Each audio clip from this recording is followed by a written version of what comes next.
Hello everyone, स्वागत आहे तुमचं हे आय पी एसमध्ये.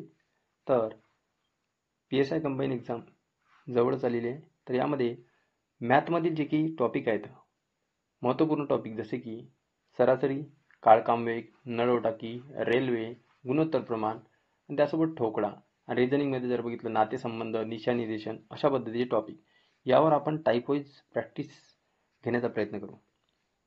आणि जे पोलीस भरतीची तयारी करत आहे त्यासाठी तर बेसिक लेक्चर म्हणून महत्त्वपूर्ण ठरणार आहे. तर सरासरीमध्ये पहिला टाईप जर बघितला आपण, सिंपल विचारलेला आहे. 1 पासून तर 23 या संख्येपर्यंतची सरासरी किती आहे? तर बेसिक प्रश्न आहेत. 5 ते 6 प्रश्न आपण बेसिक एकाच टॉपिकवर घेण्याचा प्रयत्न करूया, जेणेकरून तुमची रिव्हिजन पण होईल. तर पहिला प्रश्न आहे, 1 ते 23 पर्यंत या संख्यांची सरासरी किती आहे? पहिल्यांदा सरासरीचा फॉर्म्युला बघूया आपण, नेमकं काय सरासरी म्हणजे काय. आता सरासरी म्हणजे काय? Pen type first time use करत आहेत मित्रांनो, थोडंसं ॲडजस्ट करा. तर एकूण संख्यांची बेरीज, एकूण संख्यांची बेरीज भागेला एकूण संख्या. तर हा फॉर्म्युला आहे आपल्या सरासरीचा. मग या फॉर्म्युल्यामध्ये हे आपण गणित काय आहे इम्प्लिमेंट करायचं, मग त्या पद्धतीने आपल्याला ॲन्सर मिळणारच. आता अशी पद्धत तुम्हाला माहितीच असेल. हा तर बेसिक क्वेश्चन आहे ते. तर पोलीस भरती आणि कंबाईन एक्झाममध्ये पण या बेसिक अंडरस्टँडिंगवर बऱ्यापैकी आपल्या कॉन्सेप्ट क्लिअर झाल्यानंतर मोठे पण प्रश्न आपल्याला इझिली सॉल्व्ह होतात. तर मग प्रश्न आता या फॉर्म्युला बेसिसवर आपण मांडण्याचा प्रयत्न करूया. तर एकूण संख्या किती आहे? 1 ते 23 पर्यंत सांगितलेली आहे. मग यामध्ये काय करायचं, एकूण संख्येची बेरीज म्हटलं तर पहिली संख्या घ्यायची यामध्ये, कारण की या नैसर्गिक संख्यांची सरासरी विचारलेली आहे आपल्याला 1 ते 23 पर्यंतच्या. तर मग पहिली संख्या घ्या. पहिली संख्या आहे 1 प्लस शेवटची संख्या घ्यायची 23. एकूण संख्या आहेत, एकूण संख्या किती आहेत? 2. कारण की 1 आणि 23. मग आता यांचं कॅल्क्युलेशन किती येणार? 24 भागीला खालचा 2. मग आता 2 न भाग द्या 24ला. बे 1 बे, बे 2 4. आता मला काहीच समजत नाही, मी 0 लेवलपर्यंत मॅथ शिकण्याचा प्रयत्न करत आहे, म्हणून अशा पद्धतीने आपल्याला भाग द्यायचा. बे 1 बे, बे 2 4. म्हणजेच अवरेज आपल्याला याची सरासरी किती येणार तर 12. पुढील प्रश्न जर बघितला आपण, पुढे प्रश्न सांगितलेला आहे, पहिल्या 5 नैसर्गिक संख्यांची सरासरी किती? आता पहिल्या 5 नैसर्गिक संख्यांची सरासरी. मग या पहिल्या प्रश्नामध्ये जर बघितलं आपण 1 ते 23 पर्यंत या संख्यांची सरासरी विचारली. मग असं म्हणू शकत नाही मी पहिल्या 23 नैसर्गिक संख्यांची सरासरी म्हणू शकतो, कारण की हा जे पहिला प्रश्न आहे हा संख्या बेसिसवर मी मांडलेला आहे. तर हा शाब्दिक बेसिसवर मी मांडलेला आहे. म्हणजेच अशा पद्धतीचा प्रश्न जरी आला तर टाईप तेच आहे, फक्त आपण काय करतो की थोडीशी मांडण्यामध्ये थोडीशी जरी वेगळ्या पद्धतीने जरी मांडला तर त्यामध्ये आपल्याला असं वाटते की टाईप वेगळा आहे. हे संख्या पद्धतीने मांडलेला आहे आणि हा शाब्दिक स्वरूपात मांडलेला प्रश्न आहे, आणि प्रश्न तेच आहे म्हणजे टाईप तेच आहे. तर काय, पहिल्या 5 नैसर्गिक संख्यांची सरासरी. मग पहिल्या 5 म्हटलेलं आहे, मग 1 पासून 5 पर्यंत पाहिजे ना आपल्याला. 1 2 3 4 आणि 5.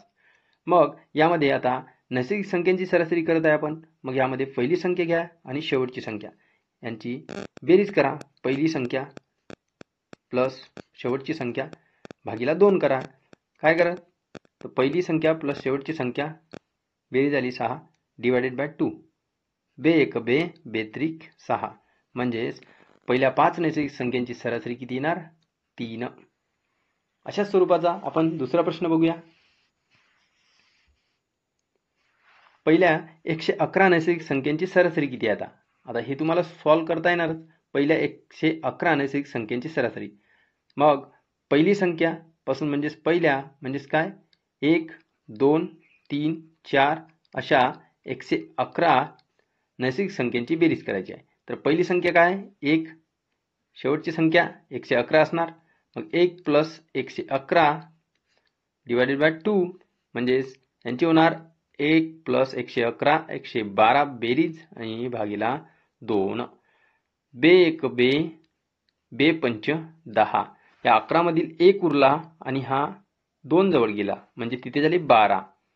मग बे 1 12.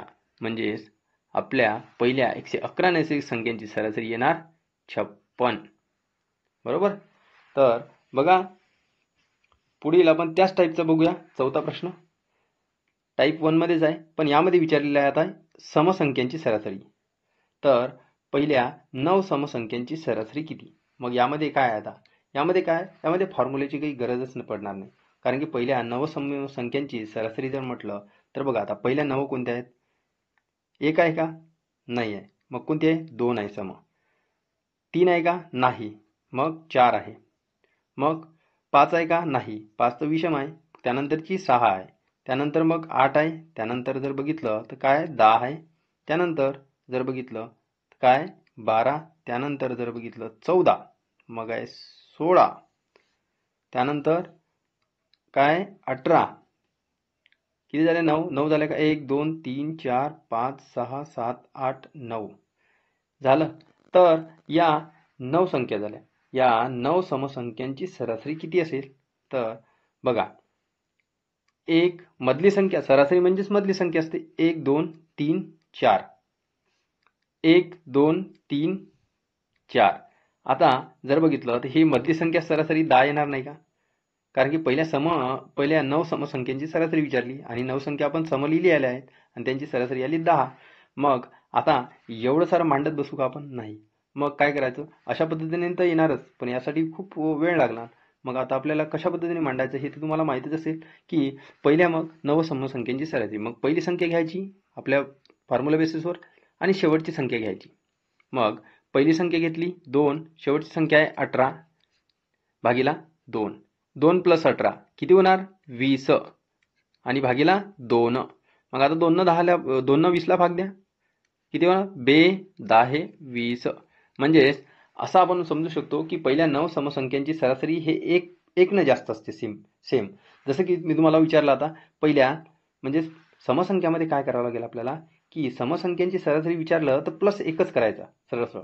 म्हणजे 9 समसंख्यांची सरासरी विचारली तर प्लस 1 केला तर 10 आली नाही का? अशी पण 10 येत आहे. म्हणून पहिल्या जर मी म्हटलं 108 समसंख्यांची सरासरी तर काय करायचं? 108 प्लस 1 ॲड करायचा. सरळ सरळ 109 ही पहिल्या 108 समसंख्यांची सरासरी येणार. मी जर म्हटलं पहिल्या 100 समसंख्यांची सरासरी तर 100 मध्ये काय करायचं? +1 करायचा. किती होणार? 101. तर हे समसंख्येचे झालेले आहे. मग अशा पद्धतीने हे टाईप 1 मध्येच आपण चौथा प्रश्न समसंख्याबद्दल बघितलेला आहे, नैसर्गिक संख्याबद्दल बघितलं आहे. कारण की बेसिक पासून जात आहे, आपण एकदम शून्य लेवल पासून जात आहे. कारण की मी तुम्हाला सांगण्याचा प्रयत्न करत आहे, याचा अर्थ मी कुठेतरी काही प्रॉब्लेम फेस केले असेल या पद्धतीचं शिकण्यासाठी, त्या पद्धतीने मी तुम्हाला समजून सांगण्याचा प्रयत्न करत आहे. कारण की ही संख्या कुठून आली, ती संख्या कुठून आली, हे इथपर्यंत या लेवलपासून मी शिकण्याचा प्रयत्न केलेला आहे. तर अशा पद्धतीने मी केल्यामुळे I able to teach you. तर म्हणून मी सांगत आहे की एकदा तुम्ही ट्राय तर करून बघा माझ्यासोबत. तर प्रथम 108 समसंख्यांची सरासरी किती? आता प्रथम 108 समसंख्यांची सरासरी. आता बघा इथे मग मी काय म्हटलं? पहिल्या, त्यानंतर म्हटलं प्रथम. मग यामध्ये कन्फ्युजन व्हायला नको. पहिल्या आणि प्रथम म्हटलं तर सेम. तर 108 समसंख्यांची सरासरी आत्ताच बघितलं आपण. 108 प्लस 1 करायचा. किती झाले? 109. हे समसंख्याच्या बाबतीत आहे +1 करणे. तर आता जर म्हटलं तर पहिल्या 9 विषम संख्यांची सरासरी. आता इथं विषम विचारलेलं आहे. तर पहिल्या 9 विषम संख्यांची सरासरी काय आहे? तर पहिल्या 9 विषम संख्यांची सरासरीमध्ये आपल्याला काय करावं लागेल? 9 + 1 म्हणजे 10. असं होणारच नाही. कारण की आपण आता इथं विषम संख्या काढून बघू. मग काय होणार? तर बघा, पहिली विषम संख्या 1, दुसरी विषम संख्या 3, तिसरी 5, त्यानंतर 7, त्यानंतरची कोणची आहे विषम संख्या? 9, त्यानंतरची कोणची आहे? 11, त्यानंतर कोणची आहे?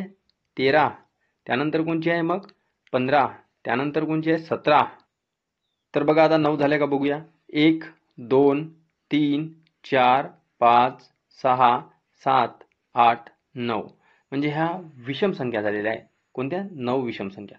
मग प्रथम 9 विषम संख्या आहे यांची सरासरी जर म्हटलं तर सरासरी म्हणजे मधली संख्या, अवरेज. 1 2 3 4. इकडून आहे 1 2 3 4. मधातली संख्या काय? 9 आहे. म्हणजेच असं आपण समजू शकतो की प्रथम 9 विषम संख्यांची सरासरी ही तीच संख्या असते. विषम म्हटलं की तीच संख्या आणि सम म्हटलं की +1 करायचं. हे एवढं कळलं पाहिजे आपल्याला. प्रथम 108 समसंख्यांची संख्यांची सरासरी म्हटलं तर +1 करायचं, 109 होणार. तर प्रथम 9 विषम संख्यांची सरासरी म्हटलं तर तीच संख्या होणार. कळलं? आता विषम आणि सममध्ये पण कळलं आणि नैसर्गिक संख्यामध्ये पण आपण सरासरी काढून बघितली. आता थोडंसं आपण इन डिटेलमध्ये ॲडव्हान्स लेवलपर्यंत थोड्या पद्धतीने आपण जाण्याचा प्रयत्न करूया. कारण की मॅथ असा सब्जेक्ट आहे की जर आपण प्रश्न समजून घेतले तर आपल्याला इझी त्या प्रश्नाचा ॲन्सर आपल्याला मॅथमध्ये मिळू शकते. पण आपल्याला जेव्हा आपण स्टार्टिंगला जेव्हा मॅथची प्रिपरेशन करतो आणि सॉल्व करण्याचा प्रयत्न करतो, सॉल्व केल्यानंतर लगेच सुटतात. पण आपण काय करतो, कधी कधी प्रश्न समजूनच घेत नाही आणि मग जेव्हा थोडाफार जरी प्रश्न फिरून जरी परीक्षेमध्ये विचारला तर तिथं कन्फ्यूज होतो आपण, कारण की प्रश्नच आधी आपण समजून घेतलेला नाही नसतो. म्हणून त्या कारणानं प्रश्न समजून घ्यायसाठी पहिले कॉन्सेप्ट महत्त्वाचे आहेत खरोखर मित्रांनो. आणि मी हे तुम्हाला सांगत आहे, मी काही एवढा मोठा तज्ज्ञ नाही आहे. मी साधा सिंपल तुमच्यासारखाचा एक एक मोठा भाऊ म्हणून समजा. कारण की मी खूप साऱ्या मॅथसाठी एवढ्या साऱ्या प्रॉब्लेम फेस केलेले आहे. असं वाटायचं की मॅथ हा सब्जेक्ट आलाच कशाला, एवढं टेन्शन ना बाबा, खूपच टेन्शन.